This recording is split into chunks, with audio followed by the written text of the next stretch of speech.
Welcome to Mpowered Living. I'm Ann Sheu. On this podcast, innovative leaders and visionary experts share insights and practical tools for work, family, and marriage. Each episode, we'll explore how to elevate your life while staying grounded in what truly matters to you. You're working hard to navigate relationships, build a thriving family, and create a legacy of purpose. We're here to help you do that with confidence and intentionality. So if you're ready to live a life by design, you're in the right place. Let's dive in. Welcome back to Mpowered Living, the podcast where we explore the habits and conversations that help us build more intentional, resilient lives. I'm your host, Ann Sheu, and today we're diving into something every leader, founder, and team member should be thinking about: psychological safety. My guest today is Amanda Muhammad, a mindfulness educator and workplace stress management expert who works with organizations to build healthier, more sustainable cultures.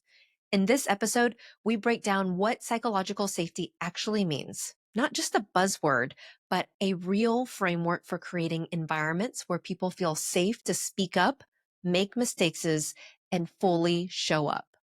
We explore the psychological factors that impact safety at work, what it looks like to lead through chaos without creating harm, how to balance innovation with stability on a growing team, and real practical ways to build safety as both a leader and as a team member. Amanda also shares her mindfulness framework, including why breath is the most underrated tool you already have and how small, proactive practices can completely shift the way you handle stress. This episode is a must listen for anyone who wants to lead with intention, improve team culture, or simply take better care of themselves while doing hard things. Let's dive in. Hi, Amanda. I'm so excited to chat with you today.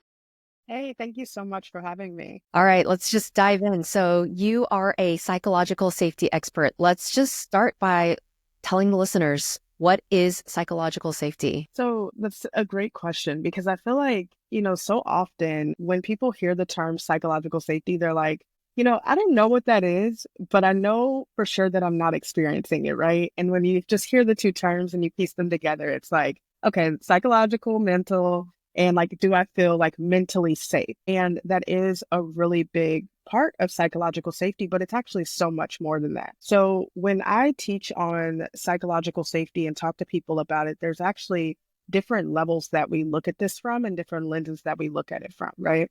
So by definition, when you hear about psychological safety, they're going to talk about how we create these work environments where people can actually show up and be themselves and be authentic and make mistakes and the things that are just really important for us to have a productive work environment. And when I go in and talk about psychological safety, I talk about the multiple levels of accountability that are required for us to actually do that productively, right? So we look at what can we do as individuals, what can we do collectively as a team, and then what can we do at the leadership and organizational level that's going to kind of create this ecosystem where we really do have people that can show up and take care of themselves and do their jobs well. So, it could be something like you might tell your employees, that it's safe for them to take care of themselves and you want them to manage their stress, and you bring somebody in like me who goes and talks to them about how they can use mindfulness, and that's great.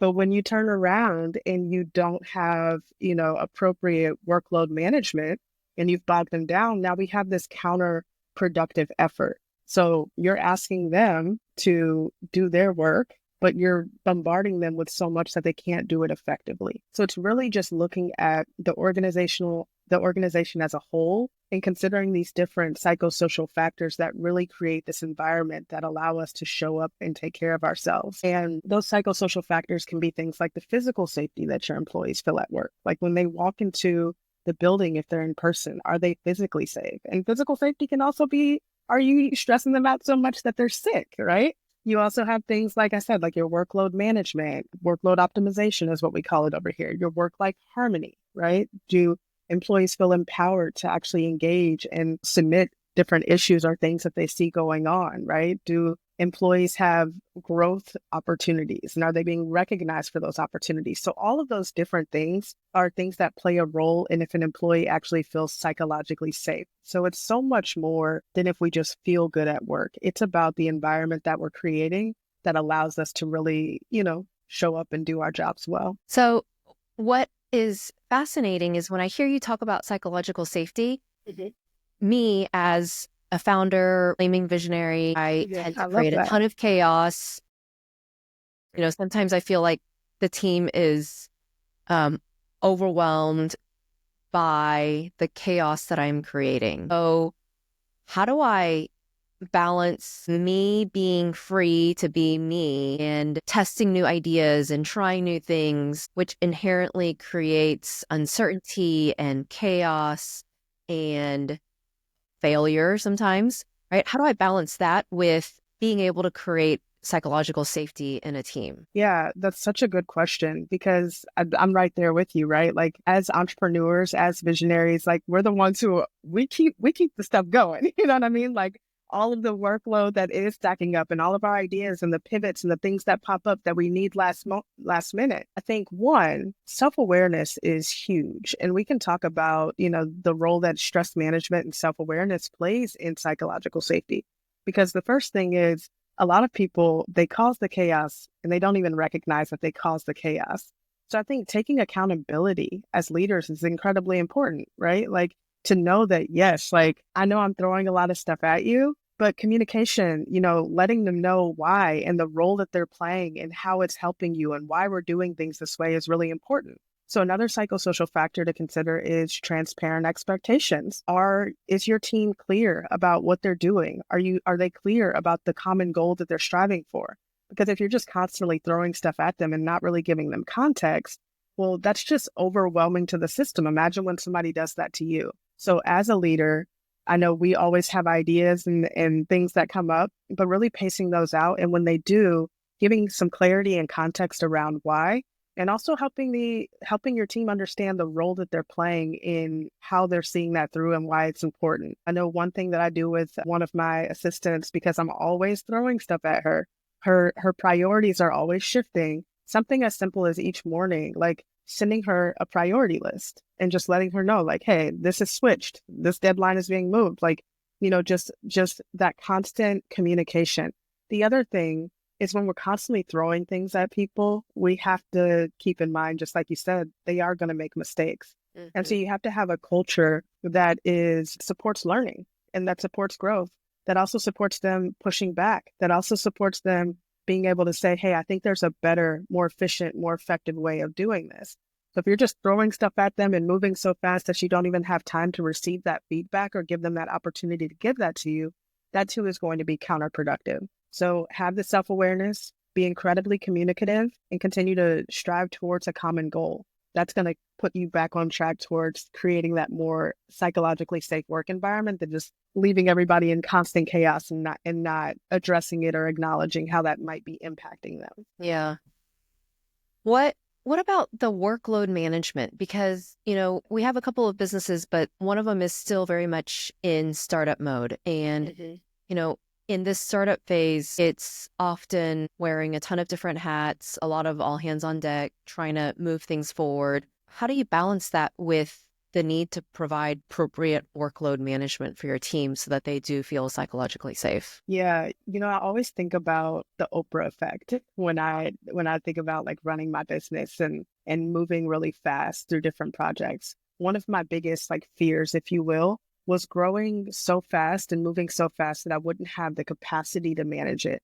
And I think that that's something that we have to be honest with ourselves about as founders. When you think about, and that's if you do want to be intentional about workload management, then you have to make some hard decisions. And sometimes those decisions are financial investment in getting a larger workforce to help distribute that workload.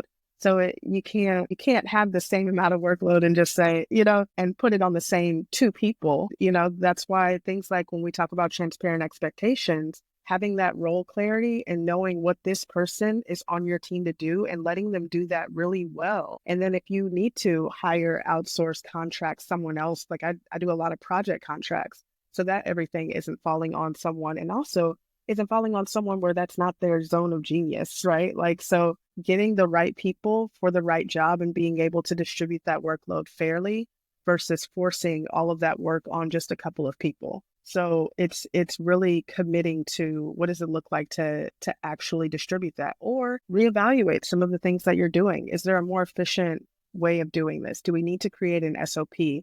Getting feedback from them on what's tying them up. What's the bottleneck? Is there an issue in the process, or are we moving so fast that we're not actually paying attention to how the demands that we're putting out are impacting our people? So make room for that feedback so that you can know, because it might not be necessarily the workload. It might be the way that they're doing it. It might be, it might just be that certain week. It could also be that that week they have something incredibly pressing on their plate personally that's going on. And they might not tell you that. They might not feel comfortable telling you that. So they might be dropping the ball and don't even feel safe to communicate that with you. So really creating that culture where you all can be more transparent about what's needed, what's required, because sometimes what's needed is additional support.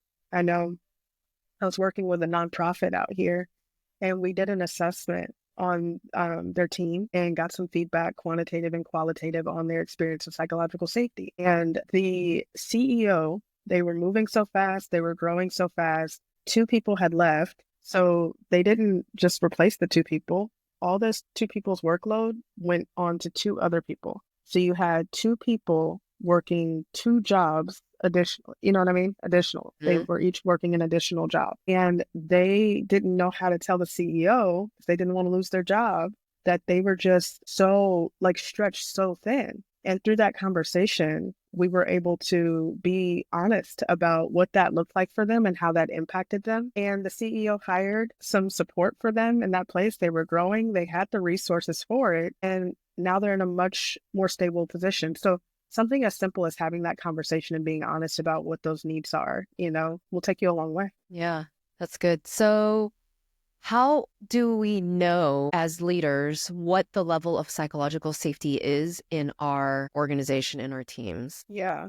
Well, I think one, you have to slow down and really look at what you're experiencing. And there's a lot of different assessments and points that you can look at. You can go through things like the different psychosocial factors and look at, what would make it a healthy work environment and where you see lacking. Listen to the conversations that you're having, ask for feedback, and really pay attention to when those areas are not aligned with what would make a psychologically safe work environment. I don't recommend just immediately jumping to survey, especially if you're not ready to take action on it. But there are different assessments and questions that you can do. We have RYG assessments that we can give to organizations where they can just kind of take a pulse check and ask themselves these questions, or do a benchmark assessment across what they think and what their employees think. And the only reason I say don't jump to assess is if you're not ready to do something on the other side, don't even ask. It's like when you're like, oh, what should we do about workload management? You have no intentions of like hiring anyone or really putting any strategies in place. Because then what's going to happen is they're not going to trust you. Yeah. Right. And you're going to erode their hope that you would change anything. And they're just going to probably be sitting there looking to work somewhere else. You know what I mean? I say, take that internal slowdown and really ask yourself, look at your environment, listen to the things that you're hearing, pay attention to the things that you're not hearing. Right. I love working here. Thank you so much for your support. You're not hearing things like that. It might be time to slow down and look at how we can create a healthier work environment. Yeah. What should you do if you realize that you have steered things in the not safe direction? What are some of the little baby steps that we can? So you're going to see a common theme of start with self, right? So I think one, like acknowledge that we're humans and everybody's doing the best that they can with what they know. And you may not have known, or you may not have had the courage, strength, resources to move in a different direction because you were just moving so fast, especially a lot of us as startup founders. So one, give yourself grace because, we're all just trying to figure it out. And so we're going to make mistakes. We're not always going to get it right. When you do recognize that there's something that you could be doing better, then be honest with yourself about putting a plan in place to do that. Another great thing is to be honest with your workforce about things that you are trying to do. hey, I recognize that I've been approaching this in the wrong way. I really want to create an environment where, you guys want to show up to work as much as I do. I really want there to be a stronger team dynamic. My success is your success and vice versa. So I want to change some things. And then you got to follow through on that, right? So it's just like, don't jump to survey and then don't do anything. Don't go out telling everybody, oh, no, I got to make all these changes. And then you don't, you know what I mean? Because don't gaslight your workforce. So have grace with yourself, be communicative about the changes that you want, and then have a plan in place to follow through on those things. It's okay. We're all trying to figure it out. And I mean, you got to give yourself grace. To be an entrepreneur is just to move in an entirely different way. But to be a leader is to move in an entirely different way than most people. And, we're trying to figure out so much. I know a lot of your listeners are juggling being leaders, being innovators, being visionaries, but also being partners and parents. And they have their own personal goals and hobbies that are outside of work. And we're all trying to juggle and manage a lot, especially when you're this ambitious. So know that it's okay and that it's never too late to be the person you should have been. Yeah. How easy or not is it to repair safety once it's been damaged? It can depend on how far you've gone, but I think it's going to be dependent on you and on your workforce and how much like grace and openness they have to that change. Even from personal relationships, sometimes when somebody has just taken it too far, you can just be over it. And Mhm. you may have employees that are just checked out. You may have to kind of almost start over from scratch with your workforce. So it can depend on how far and long that damage has been done. But all you can do is continue to move forward, right? Like you can't not make these efforts just because you haven't done this right in the past. Like it's always worth the effort, no matter how much time and energy that it takes to create a better work environment. Because by the way, once you do this, everything else is only going to take off.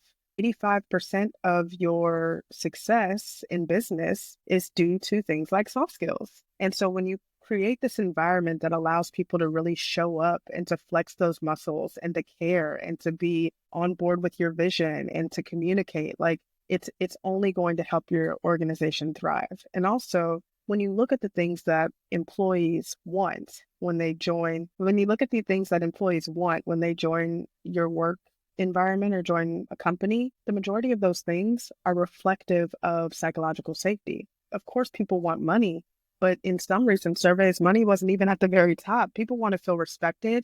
They want to feel like they can grow. They want to feel connected to the mission and the cause. And so whether we believe in this or not, if we think it's hokey, the statistics are showing that the employees do. So it's Yeah. never too late to decide to create an environment that's going to be better. And it may just take some time, depending on how you've been acting. So we've talked a lot from the perspective of a leader trying to identify and cultivate psychological safety. But what if I am working on a team, whether it is a work team or, um, the board of a nonprofit or any sort of organization that I might be volunteering with, where it doesn't feel psychologically safe? What can I do personally to improve the environment? And then what should I be doing to protect myself? Yeah. And that's such a good question because a lot of times when people talk about psychological safety, they just look through the lens of, am I experiencing it? Right? They're like, my leader's not doing this, my organization isn't doing this, and it's all externally focused. And when I do my work in stress management, so much of what I talk about is the fact that like we can't control everything that's going on around us, but we can control how we respond to it. So when you think about psychological safety at the individual and team level, you have to ask yourself not only how am I experiencing this, right? Like, am I experiencing learner safety where when I make a mistake, I'm not ostracized for it? Am I experiencing contributor safety where I'm able to show up and contribute and do my job that they actually hired me for? Or is somebody micromanaging, breathing down my neck?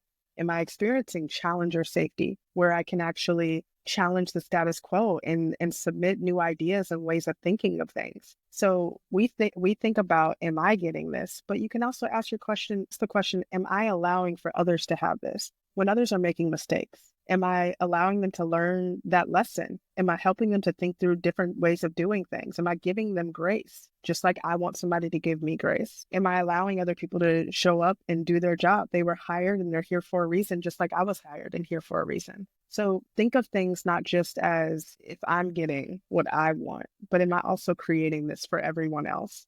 And when I talk about the individual and team contribution level, so much of that comes back to also managing stress and taking care of yourself.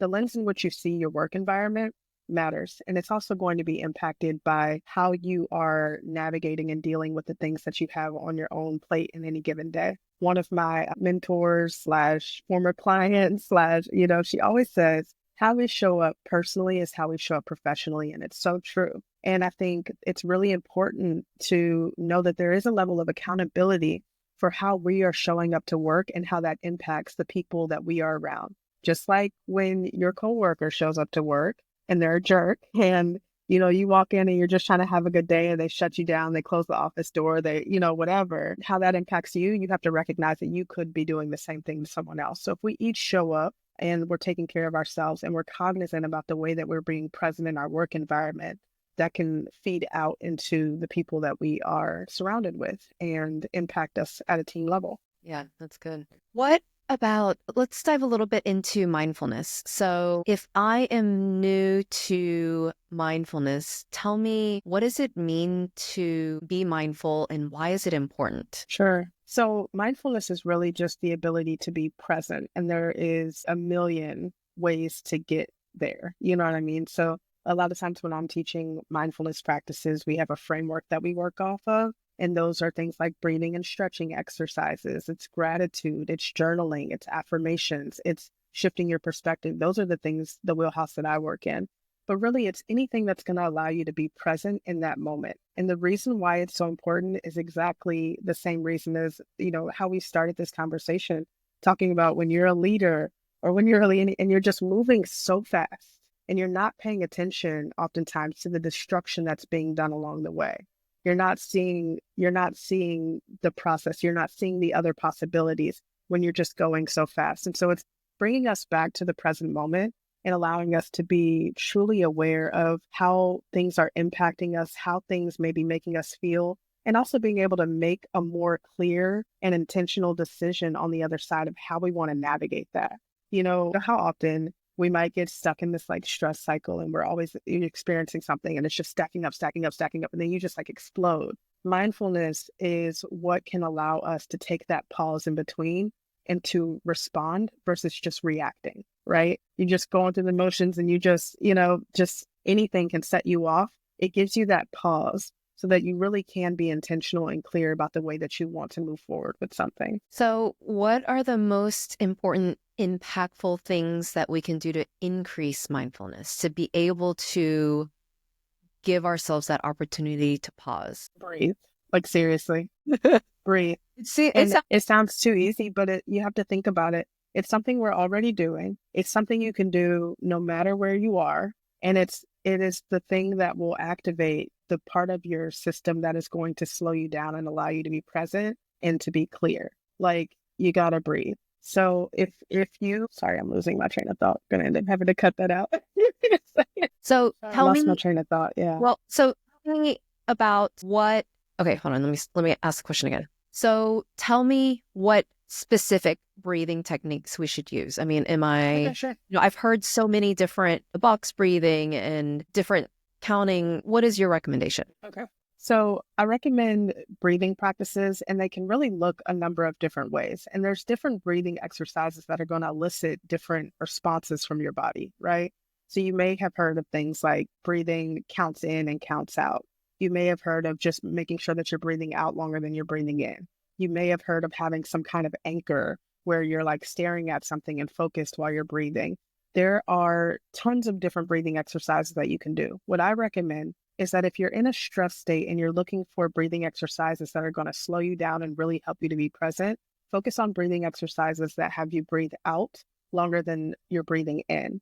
What that does is it's relaxing your parasympathetic nervous system. So when you are in that state of fight or flight and your sympathetic nervous system kicks on and you're just trying to survive and you're going through the motions, That's where a lot of us are living. When we talk about being this founder who's moving so fast, being this leader who's moving so fast, it's a really stressful state on your body. And so what we want to do is find a way to counter that, kind of stop it in its tracks. And so doing breathing exercises like breathing in for a count of 4 and breathing out for a count of 8, or breathing in for 3 and breathing out for 6.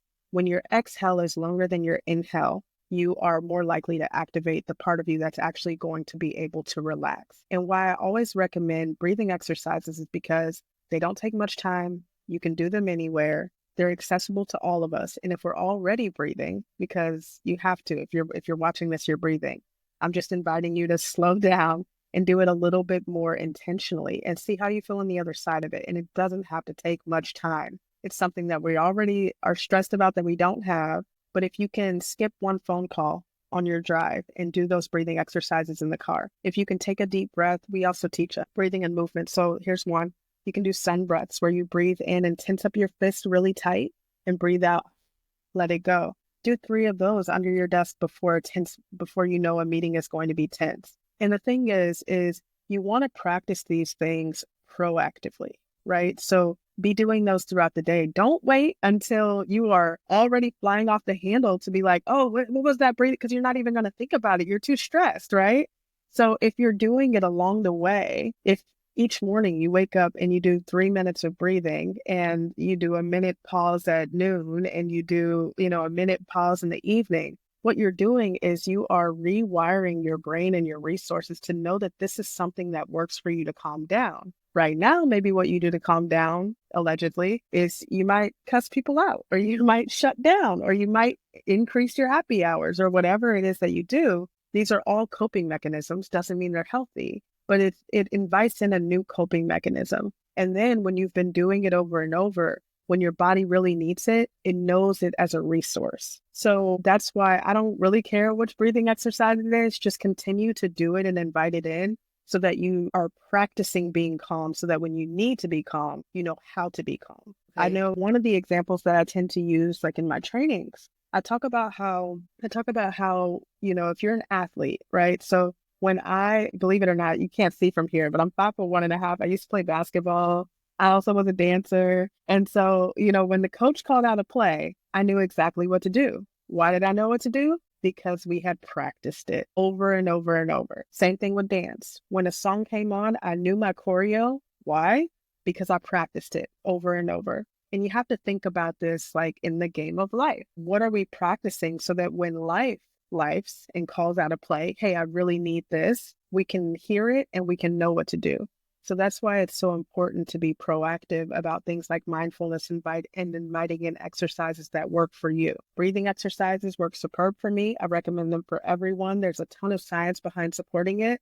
But for you, you might get into bike riding. You might love boxing. You might love taking nature walks or painting or whatever it is that is an outlet for you. Find ways to invite in opportunities to slow down and to expend some of that excess energy that's just sitting in your body from the stress of just showing up in life. Good. So if I heard you correctly, you're telling me that it only takes 3 minutes in the morning, 1 at lunch, and 1 in the evening. So 5 minutes total out of your day to practice this, and then you'll be able to act when you need it.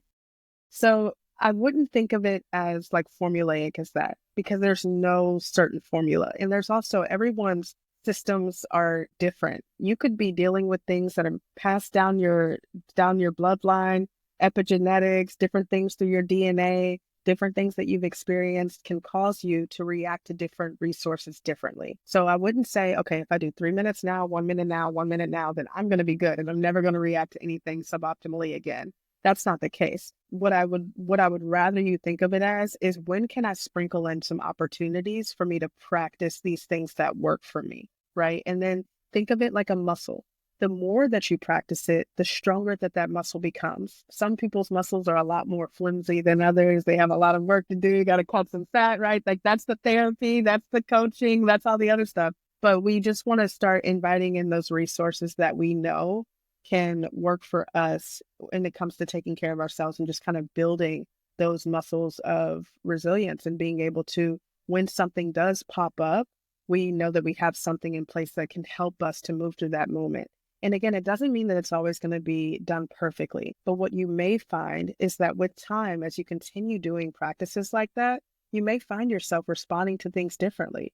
You may find yourself letting more things kind of roll off your back. You're not as reactive about things. You're more responsive about things. But that's why it's so important to not just take what I'm saying as prescriptive, but take the idea and say, okay, what does it look like for me? Like, I know, I keep a card literally on my desk. It's right there. And the first thing is, when I find myself being escalated, if I can catch it, that's why that self-awareness is key. And then I know, okay, something's going on. And then I have 6 resources. I have 3 that are physiological and I have 3 that are psychological. I know for me, my psychological resources, I meditate, I pray, and I listen to motivational speeches. I love to listen to like even interviews by like Emma Grede, my favorite entrepreneur. It just puts me in a different mindset. So I want to shift myself psychologically, but then also stress isn't just in our minds, it's also in our bodies. So I want to shift physiologically. And for me, that looks like walking, it looks like yoga, and it looks like dancing. So now I don't even have to think about those tools. I have them always in my sight because when we're stressed, we're not thinking about the best way to respond. We're thinking about surviving. So once you figure out and take that time to know what works for you, you have those resources that you can lean into in that moment and throughout the day to just continuously work on calming and settling your system so that you can see solutions clearly. Yeah. How do we know? So I hear what you're saying about what it'll look like when we start improving, when we're Mhm. doing it right, if you will. But sometimes I think we forget to connect the dots back to the breathing practice and so how do we actually have awareness that the breathing practice that we did for the past 3 weeks is actually correlated to the improvement in how we responded to this situation at work or the situation at home? Yeah. I think again, I don't know that it'll be that exact that you'll be able to really track it in those moments to say, well, that is exactly because of what I've been doing the last 3 weeks, right? What I would suggest is look at the way that you are responding to things. One thing that I've been doing with one of my best friends is we've been doing this daily check-in.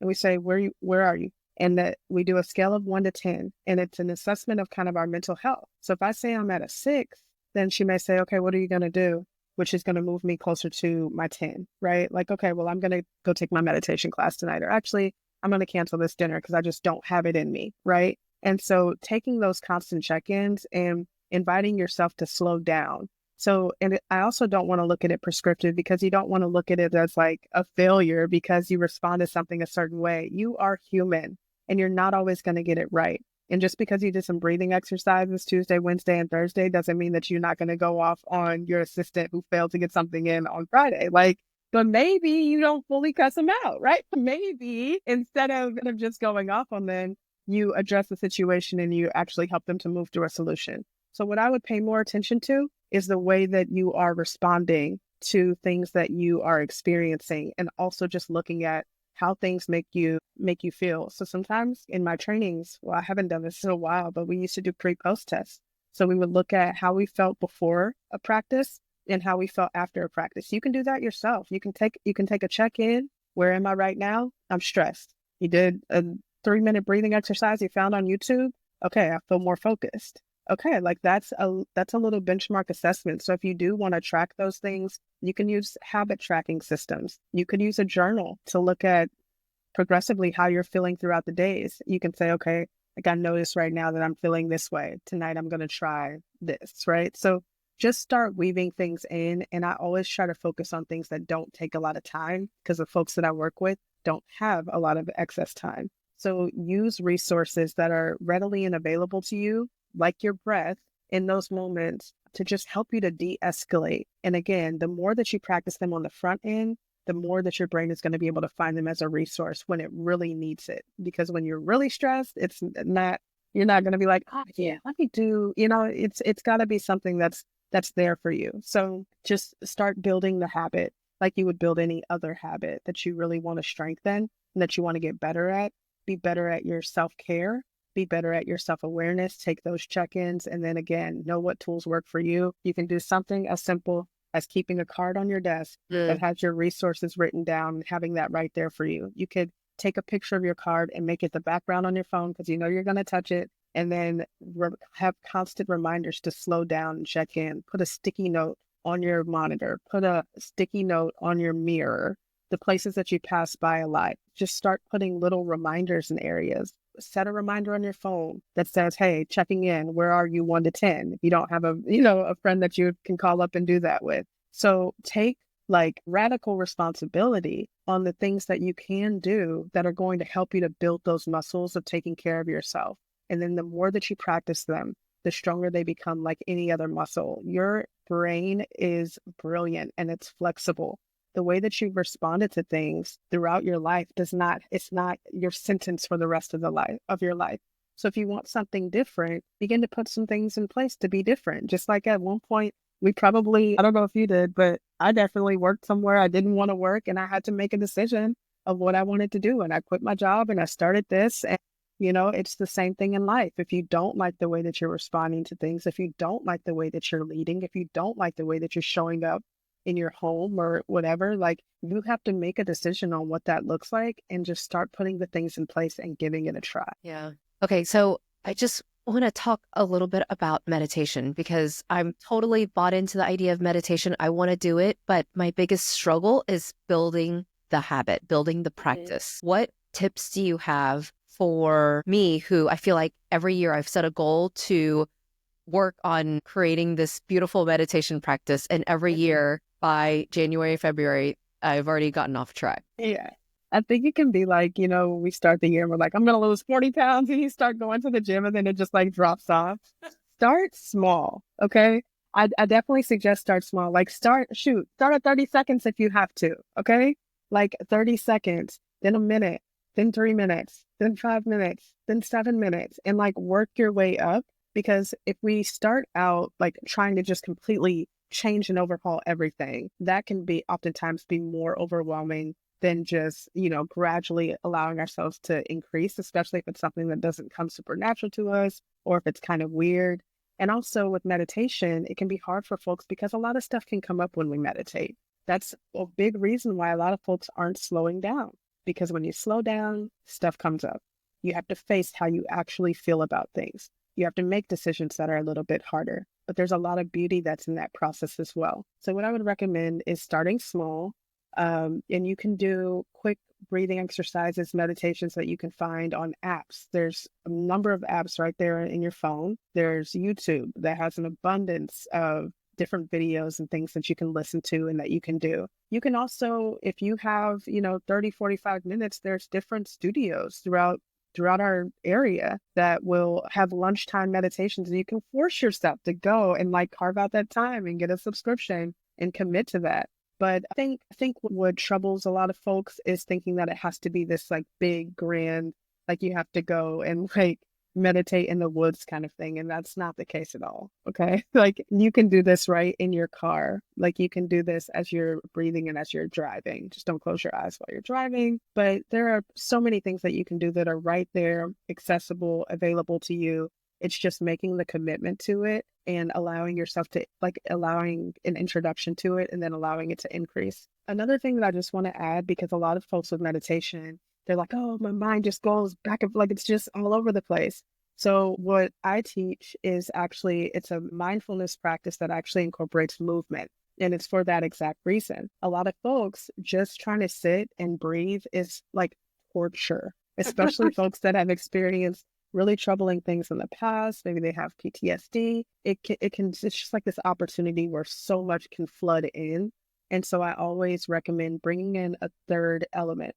So you have your breathing, you have your centering, but let's bring in some movement, because now your brain is anchored in these three places and it doesn't give you as much room for things to come in. So if you find that you're really struggling with meditation, maybe consider something like yoga or mindful movement. So I showed you all a practice. This is called sun breaths, where you're breathing in and tensing up your fist and you're breathing out and you're releasing it, right?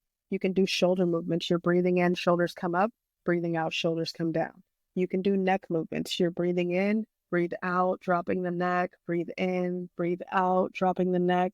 There's so many different things that you can do there too. And you can do 5 of those and feel some type of tension and release in your body. Here's a what do they call it? Like a hack or whatever. Think about the areas where you tend to hold a lot of tension.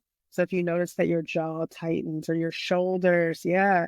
So be intentional about moving that throughout the day because your stress, again, it's not just in your mind, it's in your body. So your shoulders, that tension could be because you're storing stress that's literally sitting there. If you feel that when, the employee doesn't turn in the report on time and they're like, you feel it in your shoulders, find opportunities throughout your day to release the areas of your bodies that have that. So doing something like a stretching, like movement and exercise is why it's so important to incorporate it into your wellness routine because, again, you've got stress that's stored. So find ways to move it into the day that you're already doing, things that you might already be doing when you're cooking. If you're cooking for your family or something like that, right? Like right there at the stove, feel your feet on the floor and take 3 deep breaths while you're doing that. Like that is a practice. So don't make the mistake of thinking that it has to be this grand thing, that it has to take a bunch of time. Just continuously invite in opportunity. That is meditation. That is mindfulness. It doesn't,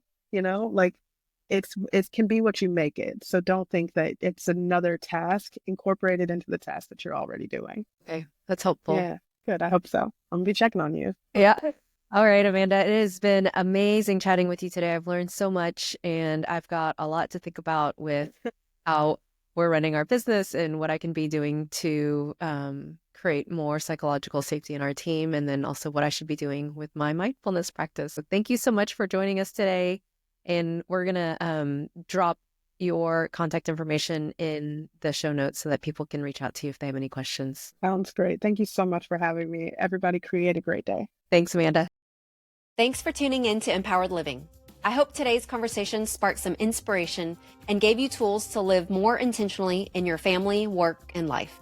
If you enjoyed our episode today, be sure to subscribe so you never miss an inspiring story or actionable takeaway.